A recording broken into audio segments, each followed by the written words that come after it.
what would be your advice to somebody who's going through an emotionally intense period? It seems to me like if I was to try and deconstruct not to make protocols out of a nightmare scenario, but social cohesion, groups around you, not being on your own too much.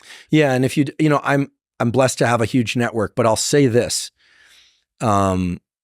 I have that network because I put work into that network. Yeah, some of these people I work with, but Jim Thiebaud didn't show up at my house because I'm a podcaster. He showed up there the same way he did 2 years before when I got slammed to the concrete in life. He showed up when I was 14 and I was a depressed kid sitting at the Embarcadero with a busted foot because I couldn't skateboard, and he just sat with me and gave me a book to read and encouraged me to write.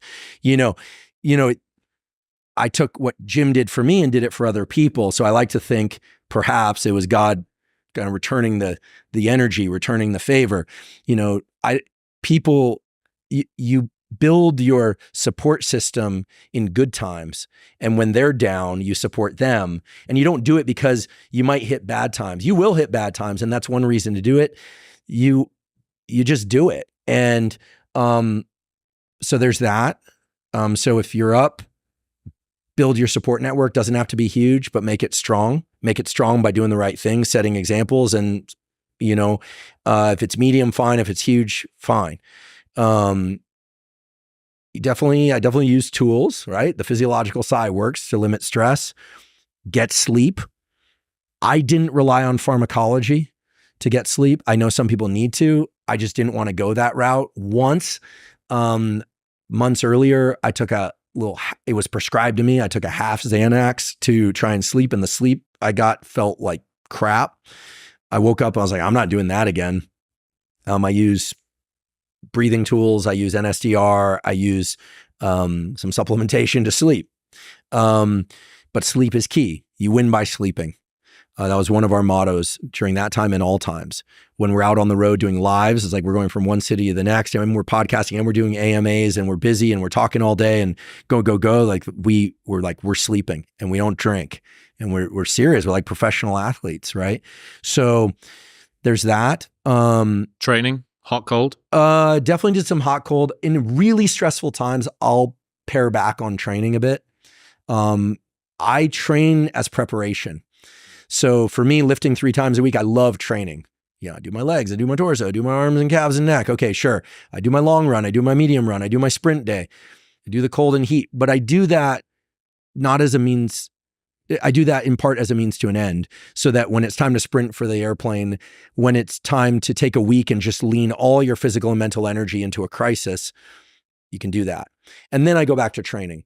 That would have been, I think I would have struggled. I think I would have struggled to regulate without training each day.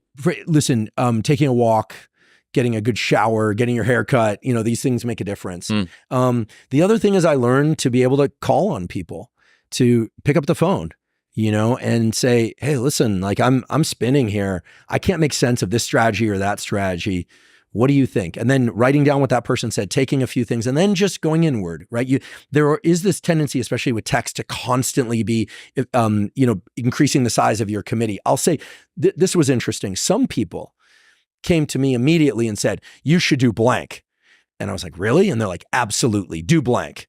And then I didn't do blank. And then a week later, they're like, oh, you absolutely did the right thing. You should do exactly the opposite of blank. And then I realized, I was like, oh goodness, not that I'm never going to listen to advice from that person again, but they were just saying stuff. So you need to be a selective filter, and it can be very hard. And I would say anyone going through a crisis of any kind, you need a committee, however big or small. And if you don't have people, you need people in books, you need people in podcasts.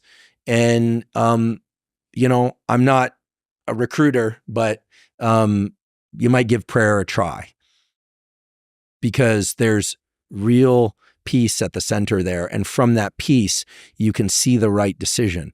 And from that right decision, you can make the right decision for that circumstance. And there are just too many circumstances to say you should always say this, or you should never say anything, and this kind of thing. What I do know is that, God forbid, if they come for you, Chris, or anyone, like, we got you. Like, I don't know what the best advice will be in those circumstances, but we got you. Like, and we got you because you're a truly good person with your heart out there being you, right? Up until now, you've just been being you, and that's why you're successful. And yeah, I mean, I got calls from, people can guess the names. And there were some names also, I couldn't believe it. I was like, these are people with enormous stature that like I thought were probably would fall on the opposite end of the spectrum, would be calling me to yell at me. And in fact, we're like, you're doing all the right things. Don't let it get to you. Keep going. Think about X, Y, and Z. And I was like, whoa. So what you will find in hard times like those, God willing, they won't happen to you, is that you'll find your inner resolve. The world will come to you and show you who your real friends are, who your real supporters are. And I wasn't counting off who stuck their neck out for me and who wasn't. It was beautiful to see people who did. And the ones who didn't, I get it. Like, they have their own incentives. They needed to do whatever it is they needed to do. I think I regretted not messaging you that day. And the reason that I didn't was it's kind of like when it's somebody's birthday and you think, fuck, does he really need an additional thing? So I texted Rob instead. It's like, Rob can be the filter and for he passed it to me. And thank you. And listen, it's also a felt thing. And you raise a very important point that goes, and I hope people hearing this can understand that the reason to have this discussion is not about me. It's that we all are going to go through these sorts of things at different scales and in different contexts. Is that, it's like when somebody dies, everyone's like, my condolences, so sorry, so sorry. The time to reach out to them is also afterwards. And, again, call me non-scientific, fine. I have enough science under my belt and to be totally confident in what I'm about to say, which is like last night in my prayers, I prayed for somebody who had posted something about losing their mom. I actually didn't know his mom, but I just it came to me. I was like, we all flooded in their condolences, thoughts, and prayers, but he's probably hurting like crazy right now. And so you pray for that person. Now you say, well, how does that prayer impact them? I don't know, but I believe in that. And you reach out to somebody by text, just checking in.